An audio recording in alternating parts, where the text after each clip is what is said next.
Welcome. Sangeeta Bhalsingh या माझ्या YouTube चॅनलवर तुम्हा सर्वांचे हार्दिक स्वागत. आपण बोर्ड प्रश्नपत्रिका पाहत आहोत. हिस्ट्री हा विषय आहे. 38 हा त्याचा कोड नंबर आहे. इयत्ता 12वी कला शाखेचा इतिहास हा विषय. 18 मार्च 2023 रोजी झालेली ही परीक्षा म्हणजे मागच्या वर्षीची ही प्रश्नपत्रिका आहे.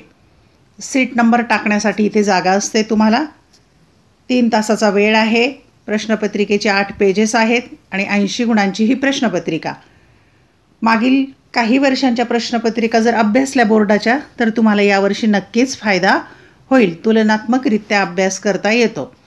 चला तर पाहूया 12वी कला शाखेची इतिहासाची प्रश्नपत्रिका. त्याची उत्तरं कशी लिहायची ते आपण समजून घेऊ. 18 मार्च 2023 रोजीची ही प्रश्नपत्रिका आहे. प्रश्नपत्रिकेत तुम्हाला ज्या सूचना दिलेल्या असतात त्या वाचून फॉलो करायच्या.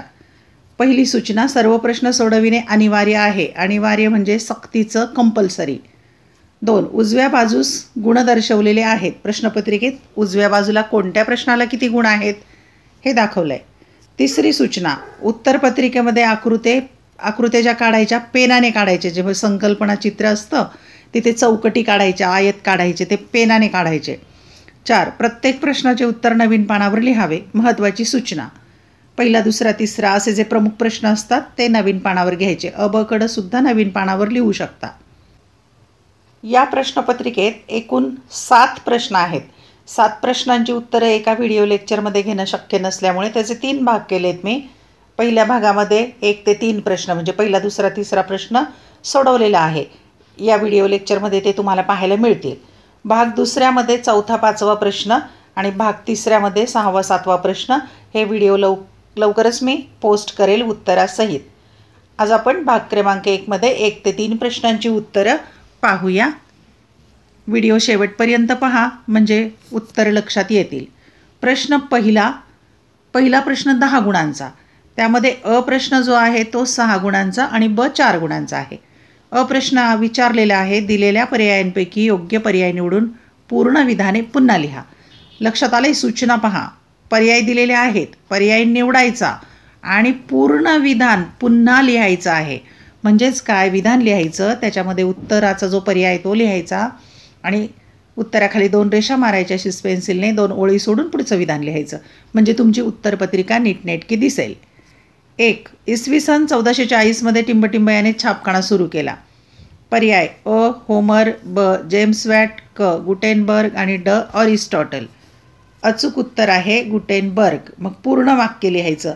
इसवी सन 1440मध्ये गुटेनबर्ग याने छापखाना सुरू केला आणि गुटेनबर्ग या शब्दाखाली 2 रेषा मारायच्या, 1 ओळ सोडायची आणि मग पुढचं विधान लिहायचं. वास्को द गामा हा टिंबटिंब या देशाचा दर्यावर्दी होता. पर्याय पोर्तुगाल, इंग्लंड, फ्रान्स आणि पोलंड.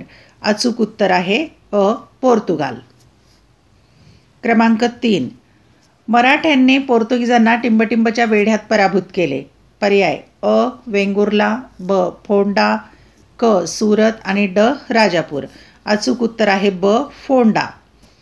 4, ग ज लॉर्ड विल्यम बेंटिंग यांनी, governor general Lord William Bentinck यांनी टिंबटिंब यांच्या प्रयत्नामुळे सतीप्रथा निर्मूलनाचा कायदा पास केला.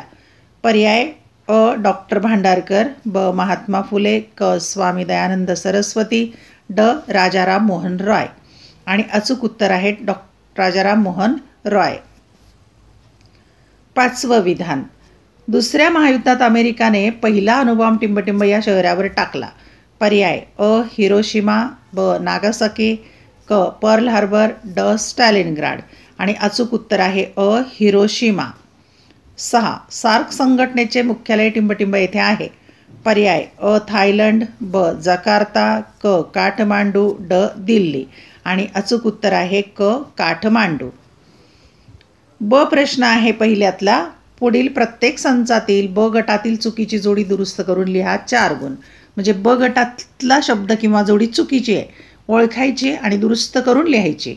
1, फर्डिनंड मॅगेलन, भारतात आलेला पहिला दर्यावर्दी.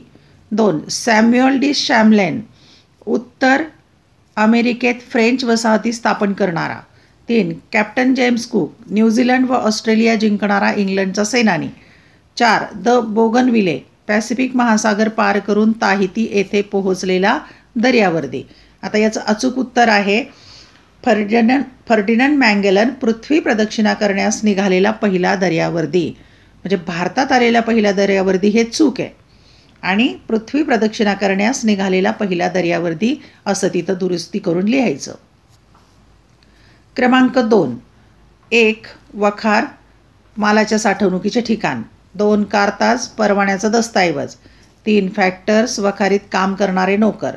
4. टाकसाळ, जिंकून घेतलेला प्रदेश. आणि चुकीची जोडी दुरुस्त करूया. टाकसाळ, जिथे नाणी पाडली जातात त्याला टाकसाळ म्हणतात, जिंकून घेतलेला प्रदेश नव्हे. क्रमांक 3.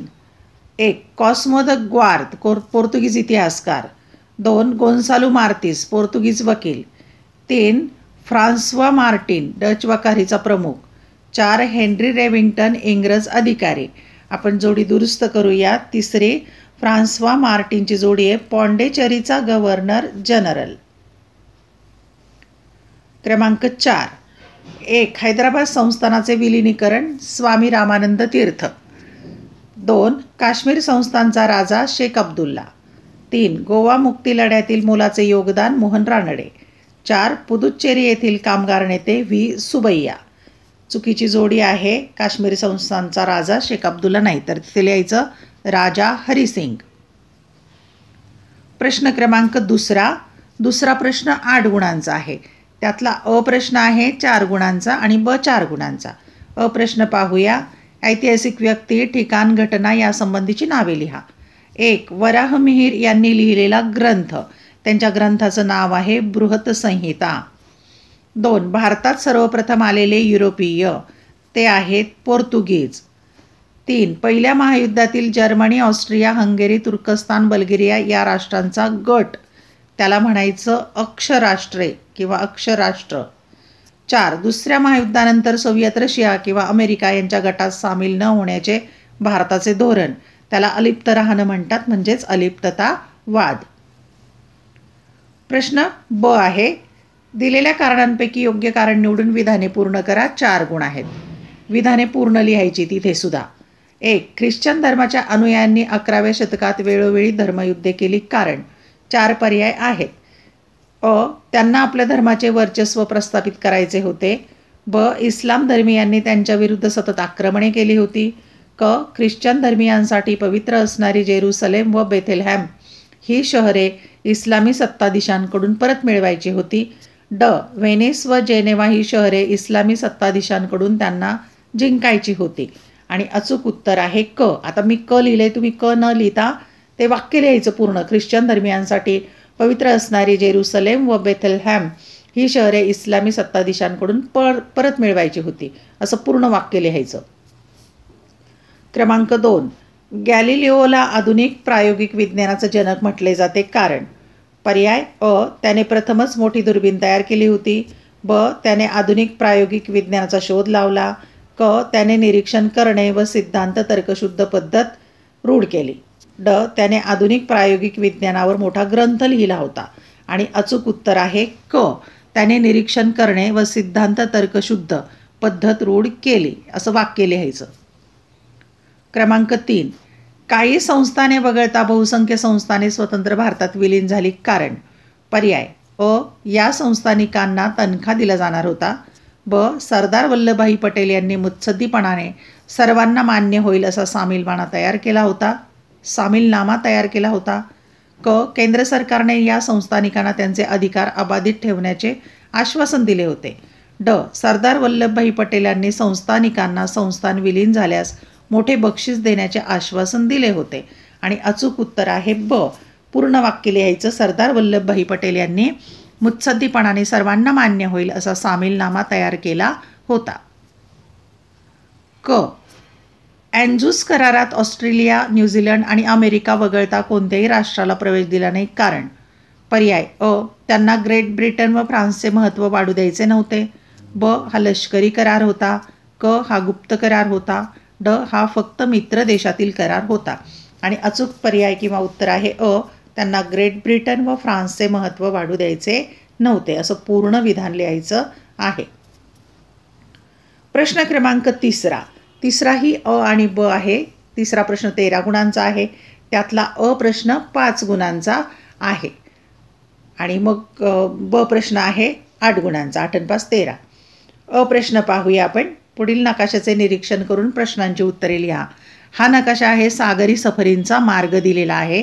आता हा नकाशा जरी अस्पष्ट दिसत असेल इथे, पण तुमच्या पुस्तकातून तुम्ही पाहू शकता पूर्ण नकाशा. यावर प्रश्न आहेत. क्रमांक 1, वास्को द गामा समुद्रमार्गे भारतात कोणत्या बंदरात उतरला?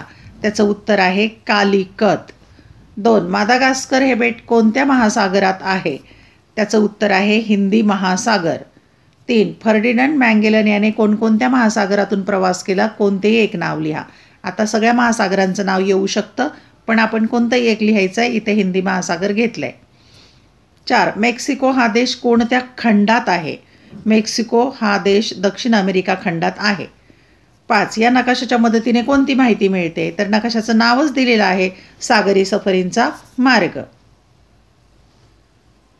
ब प्रश्न आहे, दिलेली संकल्पना चित्रे पूर्ण करा. कोणतेही 4 सोडवायचे. 8 गुण, म्हणजे एका संकल्पना चित्राला 2 गुण. वसाहतवाद फोफावण्याची कारणं लिहायची आहेत. 4 कारणं लिहायची, म्हणजे प्रत्येक कारणाला अर्धा गुण येईल. वसाहतवाद फोफावण्याची कारणं पाहूया आपण. इथे दिलेली आहेत.